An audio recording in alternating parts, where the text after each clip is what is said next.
Hello दोस्तों, नमस्कार, शुभ प्रभात, राम राम। कैसे हैं आप? उम्मीद है कि आप सभी अच्छे होंगे। मैं एक बार फिर पुनः आपका अपने यूट्यूब चैनल उपयुक्त ज्ञान एजुकेशनल चैनल पर आप सभी साथियों का एक बार पुनः दिल से स्वागत करता हूं। ठीक है, तो हम जैसे कि आपको ये सीरीज़, हमारी दो सीरीज़ चल रही है, एक तो इंग्लिश की और एक फिटर की, MPITITO और ALP टेक्नीशियन के रिगार्डिंग दोनों सीरीज़ चल रही हैं। तो आज हम ITITO और LP टेक्नीशियन फिटर ट्रेड के रिगार्डिंग आपको थ्योरी का जो हमने पार्ट छोड़ दिया था, हम सेफ्टी के बारे में आपको बता रहे थे। हमने अभी तक आपको साइन वगैरह बताए थे कि सेफ्टी साइंस क्या क्या होते हैं। ठीक है, अब हम आपको बताएंगे कि प्राथमिक चिकित्सा क्यों ज़रूरी है और प्राथमिक चिकित्सा होती क्या है। ठीक है, तो आपको पता होगा कि प्राथमिक चिकित्सा, जैसा आपको पता ही है, फर्स्ट एड। तो दुर्घटना के बाद होने वाली जो सबसे पहले आपकी मदद की जाए उसको प्राथमिक चिकित्सा कहते हैं। ठीक है, अब सबसे पहले बात यह है कि प्राथमिक चिकित्सा की आवश्यकता क्यों पड़ती है अपन को। तो आपको ये पता होगा कि प्राथमिक चिकित्सा, आपने देखा होगा कि जब आप ITI वर्कशॉप में काम करते थे या आप फैक्ट्री में काम करते थे या अप्रेंटिस में कहीं आप काम किए हैं, तो आप देखते थे कि कब चोट लग जाए किसी को जानकारी नहीं होती है ना। तो इस स्थिति को समझने के लिए, निपटाने के लिए अपन को, डॉक्टर तो वहाँ अवेलेबल 24 घंटे नहीं रह सकता और इसीलिए आपको अपने ही साथियों में उचित प्रशिक्षण देने की आवश्यकता होती है कि ऐसी सिचुएशन जब भी क्रिएट हो तब वह आपसी जो आपके साथी हैं वह सब मिलकर इस सिचुएशंस को हैंडल कर सके और आप लोगों की जान बचा सके। ठीक है, तो सबसे पहले तो आप याद रखें कि दुर्घटना के टाइम जो ध्यान रखने वाली बात है वह ये है, सबसे पहली बात ये है कि मेन बात ये है कि आप जो है दुर्घटनाग्रस्त जो आपकी व्यक्ति है उसकी चोट पीड़ा आदि को देखकर घबराएं नहीं। दुर्घटना के बारे में बातें करके समय ना गंवाएं। मतलब ऐसा नहीं कि चोट लग गई तो आजकल जो आप देखते हैं कि वीडियो बनाएंगे पहले, फिर उसके बाद सोचेंगे क्या करना है, ये नहीं करना है ना। दुर्घटनाग्रस्त व्यक्ति जो आपका सब खून रोकने का प्रयास करें। ठीक है, उसको दबाव दें घाव पे या किसी चीज़ से बांधें। और आप ये सबसे पहले ये समझ लें कि उस व्यक्ति को चोट लगी कहाँ है ना। ये नहीं कि चोट लगी कहीं है, आप कहीं समझ रहे हैं। तो सबसे पहले ये देखें कि दर्द हो कहाँ रहा है। ठीक है, यदि घायल जो है आग या बिजली से घिर रखा है तो सबसे पहले आप उसको आग और बिजली से अलग करें, फिर उसके बाद देखें कि उसकी स्थिति है क्या। फिर ज़्यादा भीड़ इकट्ठी ना करें, है ना। आप ज़्यादा भीड़ जो है आपकी वह इकट्ठी ना करें, उसकी साइड, रोगी की साइड जो है खुली हवा आने दें, है ना। इससे क्या होगा कि वह सांस लेने में उसको जो तकलीफ हो रही होगी वह नहीं होगी। और दूसरी बात, भीड़ को देखकर वह रोगी घबरा भी सकता है। फिर जले व्यक्ति को कंबल से न ढाके, है ना, फफोले उठ सकते हैं, उसको खुली हवा, सॉरी, जले व्यक्ति को कंबल से ढाके खुली हवा ना लगने दे उसको, है ना। अब इसके बाद अब कुछ और इम्पोर्टेंट पॉइंट है, जैसे कि सबसे पहले अगर आपकी आग जो लग गई हो या बिजली का झटका लग गया हो, आपको देखें कि आग लगी है कहीं पर, तो आप सबसे पहले फायर ब्रिगेड को फ़ोन लगाएं। ठीक है, दुर्घटना स्थल के जो प्रमाण है, जिस तरीके से घटना घटित हुई है, उनको नष्ट ना करें। हो सकता है कि वह किसी न किसी माध्यम से आपकी जो है आने वाले समय है उसमें दुर्घटना होने से बचा जा सके, है ना। अब हम आपको बात बताएंगे कि प्राथमिक उपचार में जो आप कृत्रिम श्वास विधि होती है वो क्या होती है ना।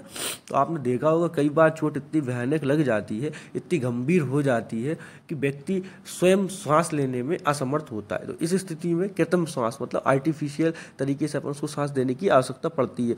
तो सबसे पहले अपन प्रथम विधि की बात करें तो इसमें अपन प्रथम विधि जो है आपकी, वो आपकी शेफर विधि कहलाती है। कौन सी विधि कहलाती है आपकी? शेफर विधि कहलाती है। इस विधि में आप क्या करते हैं, रोगी को सर्वप्रथम मतलब उसके वस्त्र जो है, उसके कपड़े, उनको अपन ढीला कर दिया जाता है। ठीक है, फिर मूर्छित व्यक्ति को उल्टा लेटा दिया जाता है, छाती के बल, फिर उसके बाद भुजा, जो उसकी बाहों की भुजा है उनको आगे की तरफ फैला लेते हैं और दोनों हाथों की उंगलियों को उसकी पसलियों से इस तरह घुमाते हैं कि अपने जो अंगूठे हैं ना वो दोनों पसलियों से मिल जाए। ठीक है, अब इसके बाद अपन क्या करते हैं, अब फिर इसके बाद अपने जो घुटने हैं उसका वजन के माध्यम से उसके शरीर पर देते हैं और रोगी की पसलियों पर वजन डालते हैं। ये 2-3 सेकंड तक दबाते हैं, फिर हटाते हैं। ये प्रक्रिया आप 5 से 20 बार दोहराते हैं। इसे सेफर विधि कहते हैं। इससे क्या होता है, इसे जब तक करनी चाहिए जब तक कि रोगी स्वयं सांस लेने में समर्थ ना हो जाए, है ना। फिर इसके बाद आपकी सेकंड विधि, इसको आप सिल्वेस्टर विधि बोलते हैं, है ना। इसमें 2 व्यक्ति की आवश्यकता पड़ती है। सबसे पहले तो क्या इसमें सबसे पहले आप ये बोलेंगे कि आपने जो हमने सेफर विधि बताई उसमें और इसमें क्या अंतर है। तो सेफर विधि में थोड़ा सा हो सकता है कि वह नॉर्मली सांस ले रहा हो लेकिन उतने अच्छे से नहीं। लेकिन सेफर विधि में क्या होता है कि जब व्यक्ति को चोट लग जाती है या सामने वाला मतलब जो आपका फेफड़ा वाला हिस्सा है, छाती वाला, उसमें चोट लग जाए या वह हिस्सा जल जाए, तब इस विधि का उपयोग किया जाता है ना। सबसे पहले आप क्या करें, इसमें व्यक्ति को जो उसकी जो भुजाएं हैं ना, उसमें 2 व्यक्ति हैं, आप एक व्यक्ति उसकी व्यक्ति के पीछे वाले हिस्से में जो आपका पीठ के हिस्से में, पीठे के बल पे उसमें तकिया या कंबल लगा दें, है ना। दूसरा नरम साधन कोई रख ले जिससे उसका जो आपका चेस्ट वाला भाग है वो कुछ ऊपर आ जाए, है ना। जब वह ऊपर आ गया है तब अब एक व्यक्ति सिर के घुटने पर बैठता है, ठीक है, और फिर वह क्या करेगा, उसकी जो भुजाएं हैं उनको पकड़कर, है ना, कंधे के नीचे तकिया या कंबल लगाने के बाद, ठीक है, भुजाओं को पकड़कर छाती के ऊपर 2-3 सेकंड लगाता है, ठीक है, फिर हटाता है। ये क्रिया 30-35 मिनट की जाती है। इसमें 2 प्रकार होती है। सबसे पहले आप जो है जब भुजाएं आप अंदर बाहर फैलाएंगे तब सांस अंदर ली जाएगी। फिर उसके बाद जब आप भुजाएं उसके चेस्ट के ऊपर रखेंगे तब सांस को अंदर आने की प्रक्रिया होगी, ठीक है। ये आपकी कौन सी विधि हो गई, सिल्वेस्टर विधि हो गई। ये तब यूज़ की जाएगी जब आपको चोट लगी हो, है ना। फिर इसके बाद तत्तीय विधि, रोगी के मुंह से मुंह लगाकर, है ना। अब इसमें क्या है, रोगी के मुंह को अंदर से साफ कर ले आप, है ना। आप समझ रहे हैं मैं किस तरीके माउथ टू माउथ ब्रीथिंग की बात कर रहा हूँ। फिर उसकी जीभ को पकड़कर 2-4 बार अंदर बाहर कर लें जिससे उसका गला नरम हो जाए, है ना। क्योंकि यदि बिजली झटका उसको लगा है तो जबड़े में कसावट आ जाती है, विद्युत झटके में कसावट आ जाती है। और यदि दांत आपस में बंधे हो, कई बार रोगी का जो है दत्ती बन जाती है, तो जबड़े को धीरे धीरे खोलें। फिर रोगी के मुंह पर साफ रुमाल रखकर मुंह से, रोगी के मुंह के माध्यम से सांस भरते हैं। जब छाती ऊपर उठने लगे तब शीघ्र ही मुंह हटा लें ताकि जो अंदर आपकी जो हवा गई है वह बाहर आ सके, है ना। ये प्रक्रिया आपकी 1 मिनट में 15 से 20 बार की जाती है। आपने देखा हमने कौन कौन सी विधि बताई आपको, सेफर विधि बता दी हमने आपको। फिर उसके बाद हमने आपको ये आपकी सेफर विधि के बाद मैंने आपको कौन सी विधि बताई थी अभी, ये कौन सी विधि बताई थी मैंने आपको, सिल्वेस्टर विधि बताई थी ना। अब ये मैंने आपको रोगी को मुंह से मुंह लगाकर सांस लेने वाली विधि बता दी। फिर नाक से मुंह लगाकर सांस, अब मुंह से मुंह नहीं, कई बार नाक से मुंह लगाकर भी सांस ली जाती है। इसमें रोगी की नाक साफ कर लेते हैं अपन और मुंह को रोगी की नाक के पास रखकर हवा भरते हैं। उसके बाद बाहर आने के लिए हवा को मुंह से छोड़ देते हैं, ठीक है। मैंने आपको ये विधि बताई। मैं अब आपको चतुर्थ विधि बताता हूँ। ये सबसे अच्छी विधि मानी जाती है। इसके लिए आपको कृत्रिम सांस लेने की विधि है। हो सके अगर ये सब अवेलेबल हैं आपके पास आर्टिफिशियल सांस लेने के उपकरण, तो आप इसी के माध्यम से सांस दें। इन चक्करों में ना पड़े। इससे सुगमता से और बहुत जल्दी तरीके से सांस की प्रॉब्लम सही हो जाती है ना। इसमें मास्क का और हवा फिल्टर का चेम्बर के माध्यम से इसमें आती है और एक मास्क के माध्यम से आपके मुंह पर लगा दी जाती है। मैं अब आपको चित्र के माध्यम से ये समझाने का प्रयास करूँगा, है ना। तो सबसे पहले आप देखें, ये कृत्रिम श्वास क्रिया की सेफर विधि देखिए। आप व्यक्ति को उल्टा लेटा दिया गया, इसकी भुजाएं खोल दी गई। इसके बाद अपन बात करते हैं इस विधि की। इसमें आप क्या करेंगे, इसको सिल्वेस्टर विधि बोलते हैं।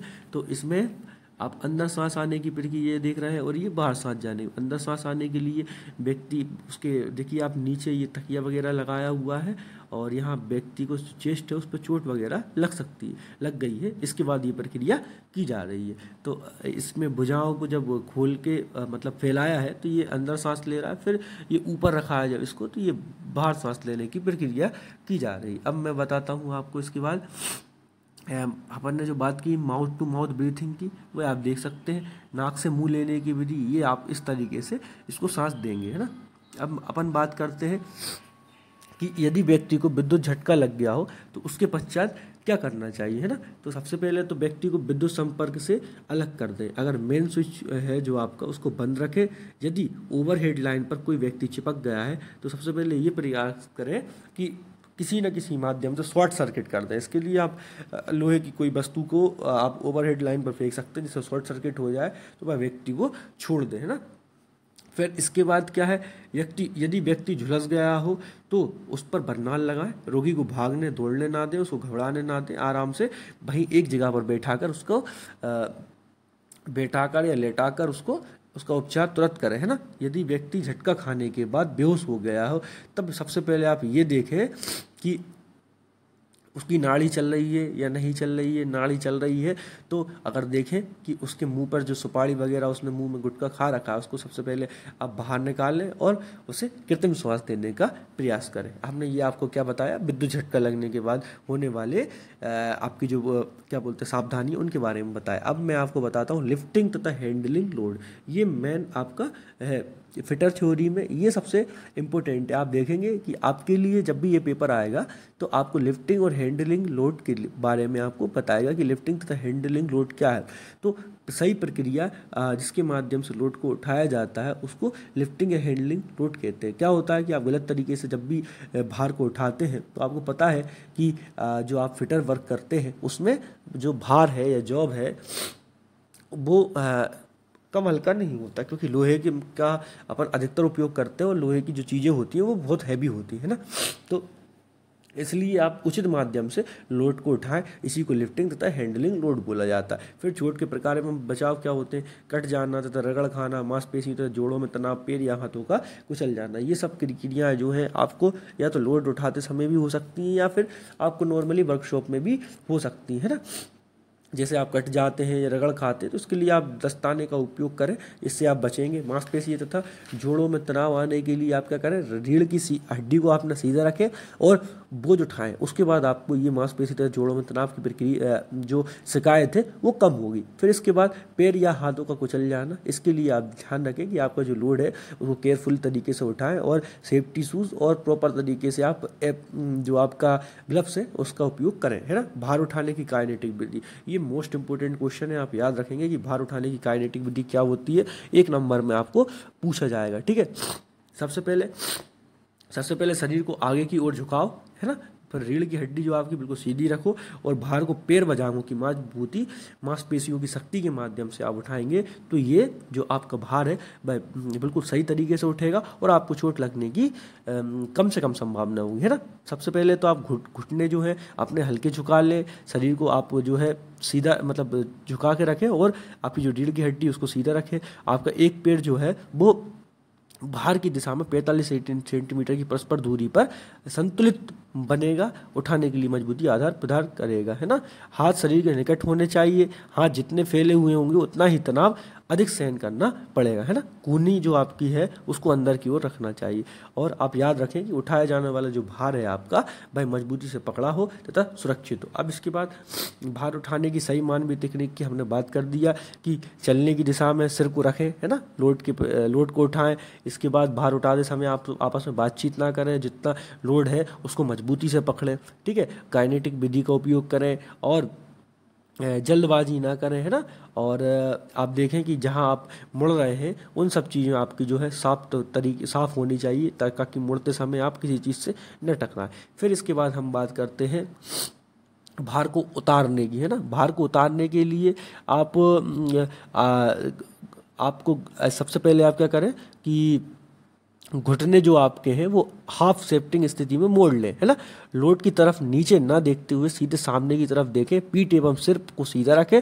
भार को उतारने की अंतिम स्थिति में ये एल्बो को वस्तु में आराम मदद करने में प्रदान करता है। मतलब आप जो लोड है वो आराम तरीके से उठाए, मतलब ये नहीं कि आपने जल्दबाजी में छोड़ा तो आपको संभावना है कि आपको झटका लग सकता है, ठीक है। तो हमने बात क्या करी, भार उठाने की काइनेटिक विधि की बात कर ली हमने, इसमें लिफ्टिंग हैंडलिंग लोड के पर बात कर ली, उसमें क्या क्या चोट लग सकती है उनकी बात कर ली हमने, है ना। भार उठाना, भार उतारना और भार उठाने की सही मानवीय टेक्निक, इसके बारे में बात कर ली। आप याद रखेंगे दोस्तों कि लिफ्टिंग तथा हैंडलिंग लोड और काइनेटिक विधि से एक सीधा क्वेश्चन आपसे पूछा जाएगा, है ना। फिर उसके बाद 5S संकल्पना क्या है, ये मोस्ट इंपोर्टेंट क्वेश्चन है आपका। 5S concept. 5S कॉन्सेप्ट में आपको सीधा ही ऑब्जेक्टिव में पूछ लिया जाएगा कि इसमें निम्नलिखित में से कौन सा 5X में नहीं है।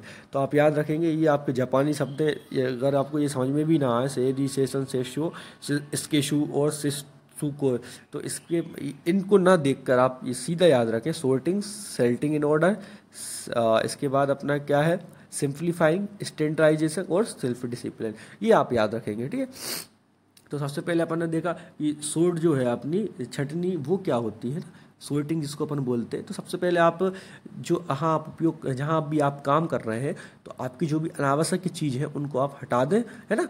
तो इससे क्या होगा, आपकी जब अनावश्यक चीज़ें हट जाएंगी तो आपको जो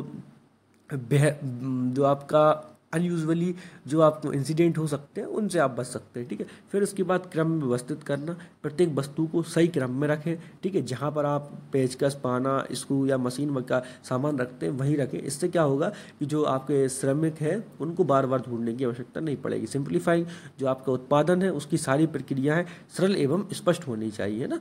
और स्टैंडर्डाइजेशन, प्रमाणीकरण, इसमें क्या है कि आपकी जो सभी वस्तुएं जो आप यूज़ कर रहे हैं वो प्रमाणित होनी चाहिए, एक ही मतलब स्टैंडर्डाइजेशन की हो। और इससे क्या होगा कि वस्तुओं को उपयोग करते समय आपको बार बार बदलने की आवश्यकता नहीं होगी कि ये खराब हो गई या वो खराब हो गई।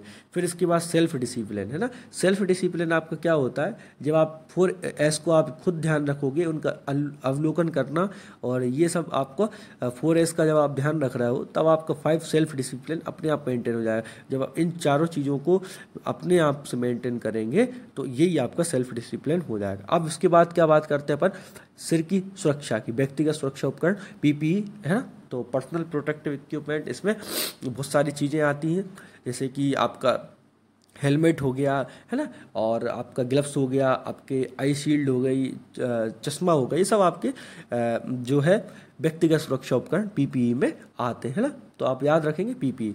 अब सबसे पहले हम बात करते हैं तो हेलमेट की बात कर लेते हैं अपन। अब हेलमेट जो अपना है वो क्यों यूज़ करते हैं, तो कोई बता देगा व्यक्ति। जैसे आप बाइक चलाते हैं, हेलमेट क्यों लगाते हैं, सिर की सुरक्षा के लिए। क्रेश हेलमेट जो आपका है वो आपको गतिशील वस्तु सुरक्षा प्रदान करता है। औद्योगिक सुरक्षा हेलमेट जो आपका है ये गिरती हुई स्थिर वस्तु सुरक्षा प्राप्त करता है। बम क्रेप और हेयर नोट, ये जालीदार वस्तुएं या जो आपकी ज्वलनशील वस्तुएं हैं उनसे आपको सुरक्षा प्रदान करता है। ठीक है, अब इसके बाद क्या करते हैं अपन, आगे चलते हैं। सुरक्षा चश्मे की हम बात कर ले तो सुरक्षा चश्मे जो आपके हैं वो पॉलीकार्बोनेट्स के बने होते हैं ना। फिर आई शील्ड जो है, आपने देखा होगा कि आई शील्ड क्या होती है, जो एक शीट होती है उसको अपन आंखों के सामने लगाते हैं। उसका निर्माण फ्रेम के बिना होता है, उसको हाथ से पकड़कर यूज़ करते हैं। जनरली इसको वेल्डिंग में यूज़ करते हैं ना। सुरक्षा गूगल्स आपके क्या होते हैं, इनका निर्माण टच हैंडेड ग्लास लेंस या वाइड विशन प्लास्टिक से होता है। आप याद रखेंगे, सुरक्षा चश्मा पॉलीकार्बोनेट के बने होते हैं। 1 नंबर का क्वेश्चन है आपका। फिर इसके बाद सुरक्षा गूगल्स का निर्माण जो आपका है वो टच हैंडेड ग्लास लेंस या 22% प्लास्टिक से होता है। अब श्रवण सुरक्षा क्या है, कानों की सुरक्षा। ईयर प्लग जो आपके हैं 105 से 120 डेसिबल की ध्वनि से आपकी सुरक्षा प्रदान करते हैं। क्या, आपके ईयर प्लग, है ना।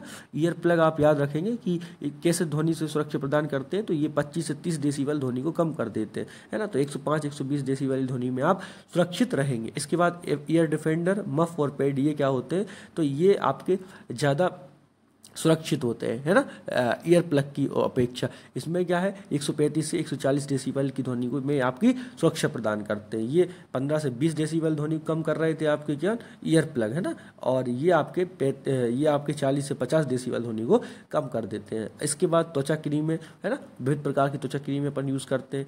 एल्केलाइन, क्रोमेट, डाइक्रोम, फॉर्मेल्डिहाइड और इसमें ये सब उपस्थित होते हैं। आप याद रखेंगे, त्वचा क्रीम जो है आपकी इन्हीं सब मटेरियलों से बनाई जाती है। ठीक है, शरीर हेतु विभिन्न प्रकार के एप्रन क्या होते हैं, आप जब वर्क कर रहे होते हैं तो उन वर्क करने के लिए जो आपका जो आपकी पोशाक होती है उसको अपन एप्रन बोलते हैं। जैसे आपने देखा होगा कि खाना बनाते समय आप एप्रन का यूज़ करते हैं ना, उससे आपके कपड़े वगैरह गंदे नहीं होते, या आपके जो कपड़े हैं वो जल्दी से आग वगैरह नहीं पकड़ते। इसी तरीके से वर्कशॉप में आप काम करते समय एप्रन का उपयोग करते हैं। तो सबसे पहले एप्रन जो है वो कितने प्रकार के हैं, तो आप लेदर एप्रन याद रखेंगे। ये सब जो एप्रन वगैरह आपके हैं ये 1 नंबर का ऑब्जेक्टिव है। नुकीली वस्तुएँ, गरीम चिप आदि, ये सब से अगर ये उड़ते उड़ते हमारे ऊपर आ जाएंगे, इन सबसे रक्षा करता है। लेदर एप्रन, एस्बेस्टोस एप्रन, ये आपका ऊष्मा से रक्षा करता है। मान लीजिए कि आप गैस कटिंग या कुछ ऐसा कुछ कार्य कर रहे हैं जिसमें अधिक आप ऊष्मा को बहन करना या शयन करने की आवश्यकता है, तब आप एस्बेस्टस एप्रन का उपयोग कर सकते हैं। पीबीसी एप्रन क्या होता है? ये रासायनिक एवं अम्लीय पदार्थों से रक्षा करता है, पीबीसी एप्रन, है ना। फिर इसके बाद अपन लेड एप्रन की बात करते हैं, तो एक्सरे, गामा रे आदि जो विभिन्न प्रकार की घातक किरणें उनसे अपनी रक्षा करता है। सेफ्टी बेल्ट, यदि आप ऊंचाई पर 10 से 20 मीटर 10 फीट पे आप अगर खड़े हैं, मतलब 2 मीटर लगभग, तो आप याद रखेंगे कि आप सेफ्टी बेल्ट लगाकर उपयोग करेंगे। इसी तरह आपके दस्ताने होते हैं ना, दस्ताने क्या करते हैं? जो हाथों से सुरक्षा प्रदान करते हैं। ये सेम का सेम फॉर्मेट वही रहेगा कि लेदर ग्लव्स जो आपके हैं वो किस यूज़ करते हैं? एस्बेस्टस ग्लव्स आपकी ऊष्मा से बचाएंगे। Acid and alkali proof gloves जो आपके हैं वो विभिन्न प्रकार के हाजर्ड्स केमिकल से बचाएंगे आपको, है ना। तो ये सब तरीके के जो आपके ग्लव्स वगैरह की बात कर ली। फिर मैं आपको इसी में बता दूं, ऐड कर दूं, तो अपन बात करते हैं लेग्स प्रोटेक्शन का, है ना। तो आप याद रखेंगे लेग्स के लिए प्रोटेक्शन सुरक्षा बूट एवं जूते का उपयोग करते हैं। एस्बेस्टस सुरक्षा बूट जो आपके होंगे वो ऊष्मा से सुरक्षा प्रदान करेंगे, ठीक है। और क्लोक वगैरह जो है, आप क्लोक का याद रखेंगे, ये स्टील टॉय कैप इसमें लगी हुई होती है ना, और ये लकड़ी के अवरुद्ध वाले स्थानों में प्रयोग किए जाते हैं। इसके बाद आपके फाउंड्री बूट्स होते हैं, इसके बाद आपके वेलिंगटन बूट्स होते हैं, है ना। पैर ढकने के लिए एक विभिन्न प्रकार की पट्टी का उपयोग करते हैं, जो आप देखे होंगे कि आप बेल्डर वगैरह जब बेल्डिंग के लिए जाते हैं तो एक बार उसको गेटर्स बोलते हैं। याद रखेंगे कि बेल्डिंग वाले व्यक्ति जो है गेटर्स का उपयोग करते हैं ना। एंटी स्टैटिक फुटवेयर होते हैं। इस तरीके से आपने देखा कि मैंने आज आपको सुरक्षा संबंधित सभी चीज़ों के बारे में विस्तृत जानकारी दे दी। अब मैं आपको कल से इन सभी प्रश्नों का प्रयास करूंगा कि मैं आपको अभ्यास करवा सकूं। तो आप याद रखेंगे, आप मेरा साथ दें। आप अगर इस चैनल पर नए हैं तो चैनल को लाइक करें, सब्सक्राइब करें और उसको वीडियो को शेयर करना ना भूलें, ठीक है। और आपका ये जो प्यार है, जो लाइक, व्यू और सब्सक्राइब के माध्यम से मुझे मिलेगा, ये मुझे कहीं ना कहीं मोटिवेट करेगा और मैं प्रयास करूंगा कि आपके समक्ष नई नई चीज़ें लेकर उपस्थित हो सकूं। धन्यवाद। जय हिंद, जय भारत।